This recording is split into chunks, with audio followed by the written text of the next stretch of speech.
afternoon on lockdown, thought I was going to make some dinner, figured I'd make a video, and if it turns out alright, maybe I'll put it on the group, because this is one of our new family favourites. So I'm going to be making veggie bhaji burgers. They're from Jamie Oliver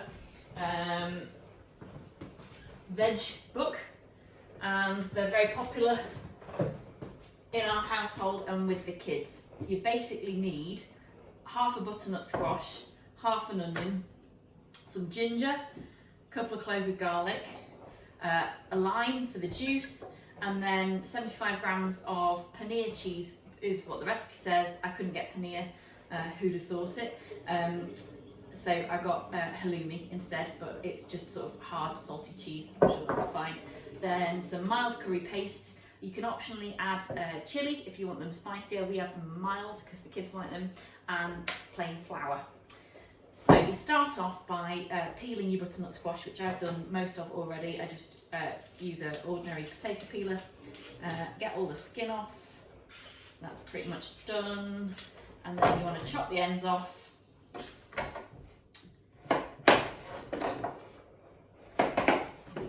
Bin, and then you want to get rid of the seeds and stuff in the middle.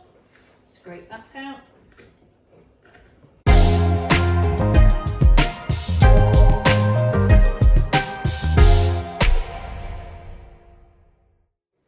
Okay, right, so then you need to grate this, and I find it's easier if you chop it into smaller bits.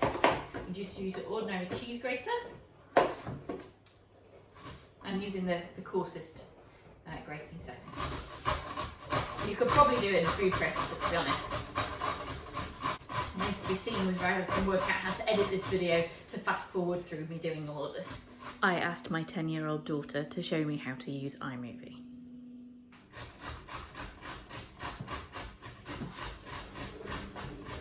Hilarious child crawling across the floor trying to get out of shot of the video.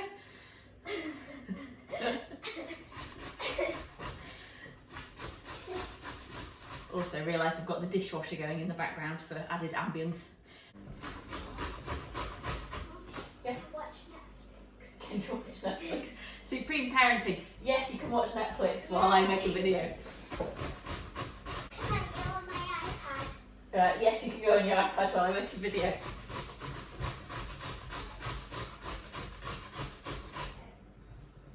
In my defence, we have already decorated our own t-shirts this morning.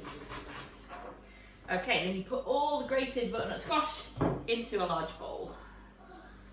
Scrape that out on the inside of there. There we go. Get all these bits. There. Right, then you need to take your onion and chop that finely. I'd like to say that my knife skills were better with my job and everything, but I'm better in the operating theatre than in the kitchen. Right, okay, I'm just going to double check my recipe, make sure it was half an onion, not a whole. Oh no, whole onion. Alright, let's do the other half. I like to think I'm demonstrating here that anybody can manage to make these. Okay, yeah, so you mix your onions through your butternut squash in your bowl. I've just realised my grater's in the way there, isn't it, so you can't see. There we go. Okay, so next, ginger and garlic. So I'm going to use 2 big cloves of garlic.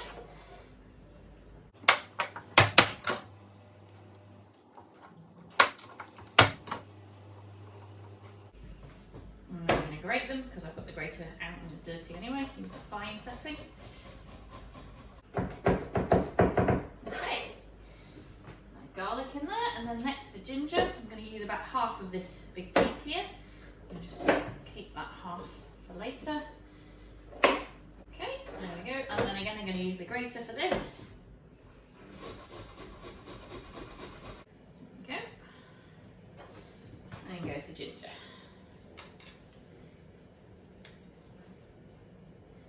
There we go. Right, then we need the lime.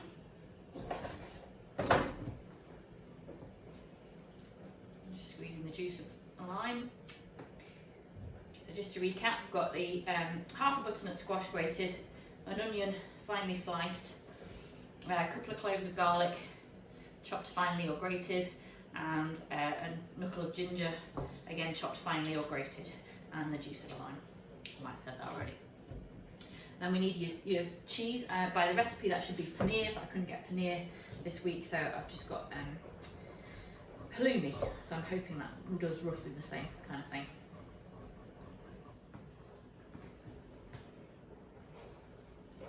And the amount I'm making here would make 4 decent sized bhaji burgers, so enough to serve 4 adults, unless Simon was coming to dinner, in which case you'd probably need double. They keep quite nicely in the fridge, and they're really nice cold the next day as well, so we'll probably have, Ian and I will have a big one each, Claire will have a smaller one, and then we might have them for cold with our lunch tomorrow. Right, wash my hands again. Okay, and then the last things to add are a good dollop of mild curry paste. This is just a Patak's mild curry paste. You could use a different, stronger one, or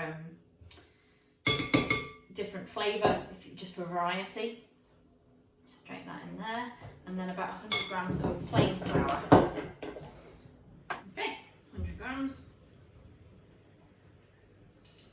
And then I'm just going to mix all that together. And with the curry paste and the lime juice, it's just about wet enough to sort of come together into little patties that you can squeeze together between your hands, and then you just shallow fry them in a frying pan. You could probably bake them. I haven't had a go at that yet, but I thought that might be, if you were trying to be really conscious of your, like how much fat. I don't think they'd be quite as nice. I think the way that you fry them, you get that kind of bhaji feel from the nice crispy onions around the edges. And if you can see there, move that out of the way, it's sort of coming together into a homogeneous mixture. I'm just trying to get all the flour mixed in and the curry paste evenly distributed through it.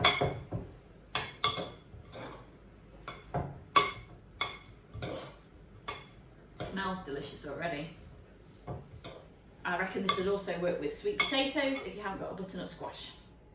Right, that's ready for me to make into the patties. So I'm going to just grab a handful, sort of generous handful, and then squeeze it into a ball, tightly as I can, and then just squash into a slightly flattened disc shape, so it's like a burger. Go, there's one. And then I've got just a little bit left over, and I just make a mini one, and that'll do for Claire's lunch tomorrow. Bring these a bit closer. So, if you didn't want to fry them immediately, I think you could probably keep them in the fridge, and they might even hold together better for having been in the fridge. But every time I've made them, I've fried them straight from making them, and they've held together in the pan really well. Okay, so cooking them, you just want to use a non-stick frying pan or a cast iron skillet, extra virgin coconut oil there, or vegetable oil, something that's got a high smoking point. Ooh, climb. Get your oil nice and hot in your pan. I'm using a reasonable quantity of oil to shallow fry. I think it just makes them a bit nicer, makes the onions go nice and crispy. It obviously does put the calories up a bit and the fat content, but there's not a lot else in these apart from 75 grams of cheese between just over 4 servings. The rest is just obviously butternut squash and onions, so not too bad.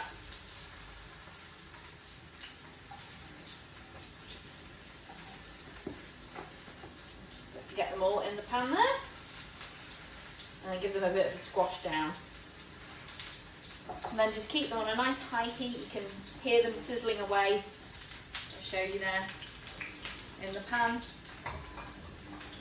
Leave them for good 5 to 10 minutes before turning them over, so they're nice and brown and crispy on the underside. These have been in 4 or 5 minutes now, and I'm just checking on the undersides of them, and they're browning quite nicely. but I think they want a bit longer before I turn them over, so I'm just going to turn the heat down a little bit to keep them cooking so the bottoms don't burn. Right, and I'm going to flip these now. They're nice and dark on one side, so turn them over.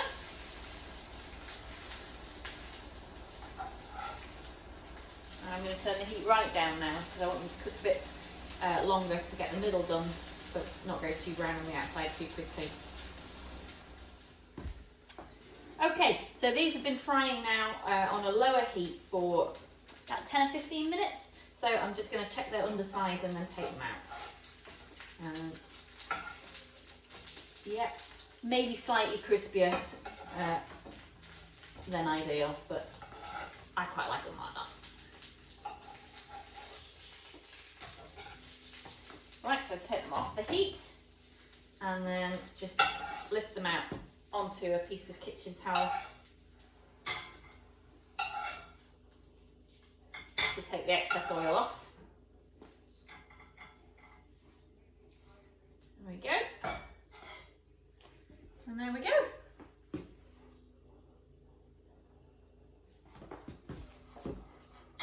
So I hope you enjoyed my adventure in culinary video making. See you later.